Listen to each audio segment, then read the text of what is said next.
शुरुआत कर रहे हैं इस वक्त की बड़ी खबर के साथ। एलएसी के पास गलवान घाटी में झड़प वाली जगह से चीनी सेना 1 किलोमीटर पीछे हट गई है। सूत्रों के मुताबिक चीनी सेना अपने टेंट, गाड़ियों और सैनिकों को झड़प वाली जगहों से पीछे ले जा रही है। सैन्य बातचीत के बाद चीन को पीछे हटने पर मजबूर होना पड़ा है। दोनों देश बफर जोन बनाने का फैसला दोनों देशों ने किया ताकि दोनों देशों की सेनाओं में दूरी बनी रहे, लेकिन भारत हालत का जायजा लेगा, सुनिश्चित करेगा और फिर आगे की कार्रवाई करेगा।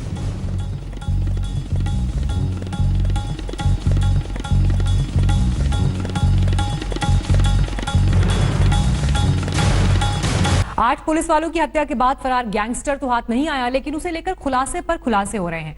पुलिस वालों की मिलीभगत का शक और गहरा गया और 3 पुलिस वाले सस्पेंड भी किए जा चुके हैं। 2017 का एसटीएफ जांच का वीडियो सामने आने के बाद हड़कंप मच गया। वीडियो में दुबे 2 बीजेपी विधायकों के नाम ले रहा है। ये जो थाने में जो है तुम्हारे लिए एफिडेविट पढ़ रही हैं, तो इसको देने के लिए क्या तुमने कोई दबाव बनाया था किसी के ऊपर? दबाव जैसा नहीं, लेकिन अपना प्रयास किया था हमने, जो है अपने लोकल लीडर्स और उनसे है जो अपने हमारे यहाँ के प्रबुद्ध लोग हैं उनसे किया था मैंने। कौन कौन है? हमारे लोकल विधायक हैं, भगवती प्रसाद सागर जी हैं और अभिजीत शांगा जी हैं एमएलए, और हमारे ब्लॉक प्रमुख हैं राजेश कमल जी, और जिला पंचायत अध्यक्ष हैं गुटन कटियार जी, और प्रधान लोग भी हैं 2, 3, 4, 5 लोग। तो इन लोगों ने क्या डराया धमकाया था?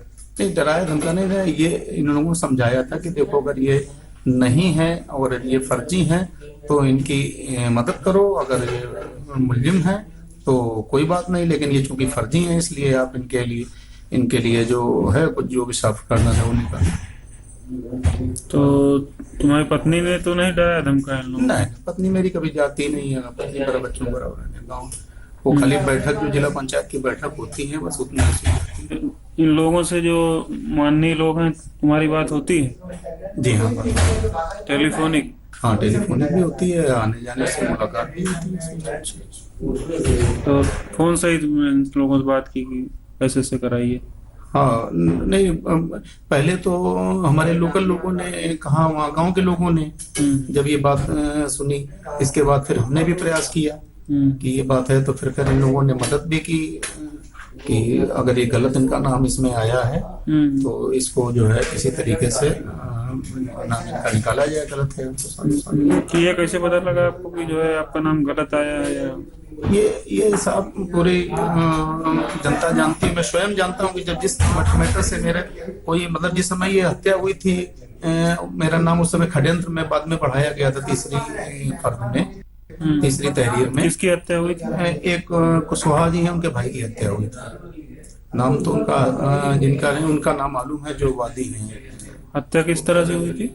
हत्या वो आपस में चुनाव की रंजिश में हुई थी, प्रधानी के चुनाव की रंजिश में हुई थी। तो खेत पे गेहूं मारने गए थे एक पक्ष, तो दूसरे पक्ष ने गोली चला दी थी, उसमें दोनों पक्ष इंजर्ड हुए थे। अच्छा, उसी मौत हो गई? हाँ, एक मौत हो गई थी। दूसरे पक्ष के 2 लोग घायल हो गए थे और एक पक्ष के एक की मौत हो गई थी। तो उसमें तुम्हारा भी नाम आया? हाँ, उसमें हमारा नाम षड्यंत्र के रूप में 120B के रूप में आया था। 120B में? जी हाँ, 120B में मेरा नाम आया। 2017 में एसटीएफ जांच और पुराने वीडियोस में विकास दुबे ने कई नेताओं के नाम लिए हैं। सुनिए 2017 में जिन नेताओं का नाम लिया उन बीजेपी विधायक भगवती सागर की सफाई। विकास दुबे जी का जो विकास दुबे इतना बड़ा दुर्दांत अपराधी है और वो किसी का भी सत्ता पक्ष के किसी भी जनप्रतिनिधि का नाम अपने बचाव में प्रभाव में लेने के लिए कर सकता है। मेरे चुनाव में इसने जितना नुकसान कर सकता था उतना इसने किया था। ये मेरे प्रतिद्वंदी जो बसपा के प्रत्याशी थे कमलेश दिवाकर जी के साथ खुल करके इसने, जब भाग्यश्री आई थी हीरोइन और वो अंतिम दिन चुनाव कैंपेन था, तो मंधना से लेकर के बिल्हौर तक इसने जो रथ बनवाया गया था उसमें बैठ करके लोगों को एक मैसेज देने का काम किया था, भयभीत करने का काम किया था। चूँकि दुर्दान अपराधी है तो इसने पूरा ये संदेश दिया था कि हम बसपा के साथ हैं, कमलेश दिवाकर जी के साथ हैं। और इसने हमारे चुनाव में अपने आसपास की पोलिंगों को, बिकरू के जहाँ इसका गांव है वहाँ पर आसपास की पोलिंगों में जितना ये नुकसान कर सकता था लोगों को धमकाया, लोगों को डराया और वोट डालने से हमारे पक्ष में वोट डालने वाले लोगों को भी इसने मना किया, हमारा काफ़ी नुकसान किया।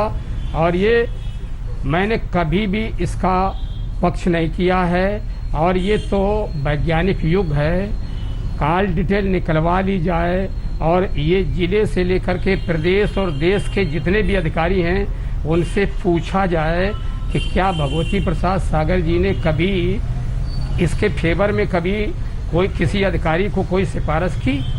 तो ये तो अपने आप दूध का दूध पानी का पानी हो जाएगा। कोई अपराधी कहीं पकड़ा जाए, किसी का नाम बता दे, फर्जी बता दे, तो उसका कोई लिंक नहीं है। 8 पुलिस कर्मियों को बेरहमी से छलनी करने का आरोपी विकास दुबे अब तक फरार है और तलाश में छापेमारी हो रही है, मगर अब तक उसके बारे में कोई जानकारी नहीं मिल पाई है। 72 घंटे बीत चुके हैं लेकिन यूपी पुलिस के हाथ खाली हैं। विकास दुबे की गिरफ्तारी के नाम पर यूपी पुलिस के पास लंबे चौड़े वादे के अलावा कुछ भी नहीं है। 8 पुलिस वालों की हत्या कर मोस्ट वांटेड आराम से फरार हो गया और यूपी पुलिस ढिंढोरा पीटती रह गई। कानपुर की 40 थानों की फोर्स इन अपराधियों को पकड़ने के लिए दिन रात काम कर रही है। एसटीएफ भी इसके लिए लगी है। सभी एजेंसी से हम लोग कोऑर्डिनेशन बना करके कार्रवाई कर रहे हैं और मुझे उम्मीद है अतिशीघ्र इसमें बहुत अच्छे रिजल्ट्स आपको देखने को मिलेंगे। पुलिस ने वारदात में शामिल 2 गुर्गे को एनकाउंटर में ढेर कर दिया है, जबकि उसका एक साथी जिंदा दबोचा गया है। लेकिन ये तो मामूली कामयाबी है। जब तक विकास दुबे आजाद है, यूपी पुलिस पर सवाल ही सवाल है। इस दर्दनाक घटना में अब तक हम लोग 21 अपराधियों को आइडेंटिफाई कर चुके हैं कि जो इस घटना में सम्मिलित रहे थे। इन 21 में से 2 अपराधियों को पुलिस मुठभेड़ में मार गिराया गया है। एक अपराधी आज पुलिस मुठभेड़ में घायल हुआ है, उसको अब इंट्रोगेट किया जाएगा। और जो शेष अपराधी हैं, जो 18 अपराधी शेष बचते हैं, इन सब पे इनाम किया। यूपी पुलिस तमाम कोशिशें कर रही है। विकास दुबे के कॉल डिटेल्स खंगाले जा रही हैं, रिश्तेदारों दोस्तों से पूछताछ की जा रही है। पुलिस की थ्योरी 3 लोकेशन की तरफ जा रही है, नेपाल, मध्य प्रदेश और बिहार। पुलिस को जो भी सूचनाएं मिल रही हैं, पुलिस अपने तरीके से प्रोफेशनल तरीके से काम कर रही है। अब इसकी लोकेशन पुलिस के अनुसार कहाँ है, क्या है, ये हम लोगों की ऑपरेशनल और स्ट्रेटेजिक नीतियाँ होती हैं जो जनता से, पब्लिक से शेयर नहीं की जा सकती हैं। जब इसमें परिणाम हमको पॉजिटिव मिल जाएगा तो निश्चित रूप से इस बारे में आपको बताया जाएगा। पुलिस को शक है कि विकास दुबे सरेंडर करने की भी कोशिश कर सकता है, लिहाजा अदालतों में भी उस पर नजर रखी जा रही है ताकि सरेंडर करने से पहले ही उसे पकड़ा जा सके। 4 दिन इस पूरे घटना को हो चुके हैं, अभी तक पुलिस को उसके बारे में कोई सुराग हाथ नहीं लगा है। अब देखना यह है कि 8 पुलिस वालों को गंवा चुकी उत्तर प्रदेश पुलिस कब उसे पकड़ती है। कुमार अभिषेक, लखनऊ, आज तक। कानपुर शूटआउट केस में पुलिस को कल पहली बड़ी कामयाबी मिली। पुलिस के हत्या गैंगस्टर का एक गुर्गा चढ़ा जो उस रात उसके साथ था। गिरफ्तारी के बाद उस गुर्गे ने आज तक के कैमरे पर हत्यारे विकास दुबे के कई राज खोल दिए। पहली बार कोई कुछ बोला, पहली बार किसी ने गैंगस्टर का राज खोला, पहली बार विकास दुबे का कच्चा चिट्ठा खुला। कानपुर पुलिस को बड़ी कामयाबी मिली है। 8 पुलिस वालों के हत्यारे का राजदार पुलिस के हत्थे चढ़ गया।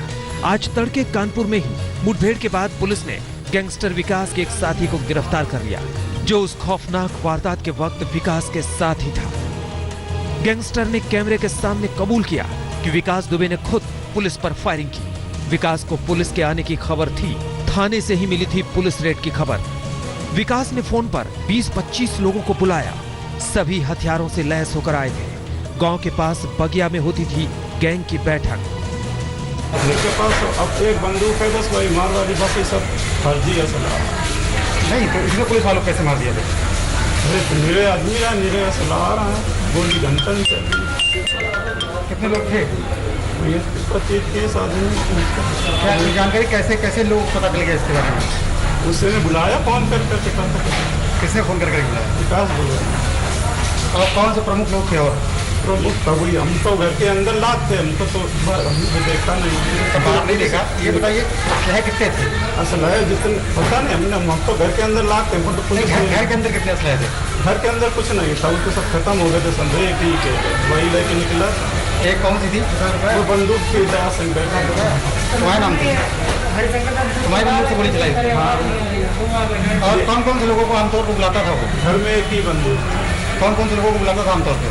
नहीं, वो बाहर बुलाता था, गांव के बारे में बदिया है। हाँ। उसके पेपर वही बुलाता था, घर में किसी घर में सिर्फ गांव वाले आते जाकर, तो जो फैसला वाले जो जिला पंचायत। कितने बदमाश हैं उसके पास? जो तो नहीं बता सकता। फोन करके बुलाया था उसने? हाँ। तो उस पर जानकारी कैसे हुई? पुलिस आने वाली उसके पास? उसके पास कौन आया था? किसका? सीधा आया थाने से। गिरफ्त में आए विकास दुबे के गुर्गे का नाम दयाशंकर अग्निहोत्री है। दयाशंकर काफी वक्त से विकास के गैंग में शामिल था। पुलिस पर हमले के वक्त भी वो विकास के साथ था। दयाशंकर को पुलिस काफी वक्त से तलाश रही थी। उस पर 25,000 रुपए का इनाम था। दयाशंकर के कबूलनामे की तस्दीक पुलिस ने भी की है। कानपुर पुलिस ने प्रेस रिलीज जारी कर बताया कि विकास दुबे गैंग की फायरिंग में एसएसपी को भी गोली लगी। गोली सीधे सीने में लगी, लेकिन बुलेट प्रूफ जैकेट के कारण उनकी जान बच गई। आईजी भी बाल बचे, उनके कान के पास गोली लगी। पुलिस को ट्रैप करने के लिए गैंगस्टर ने जेसीबी का इस्तेमाल किया। उसे बीच सड़क पर इस तरह लगा दिया ताकि पुलिस की गाड़ी आगे नहीं बढ़ पाए। शिवेंद्र श्रीवास्तव के साथ नीलांशु शुक्ला, कानपुर आज तक। नमस्कार, मैं हूं अंजना ओम कश्यप। हमें उम्मीद है ये वीडियो आपको पसंद आया होगा। लेटेस्ट खबरों के लिए यूं ही देखते रहिए आज तक, और इस वीडियो के पसंद आने पर लाइक, शेयर एंड सब्सक्राइब करना ना भूलें।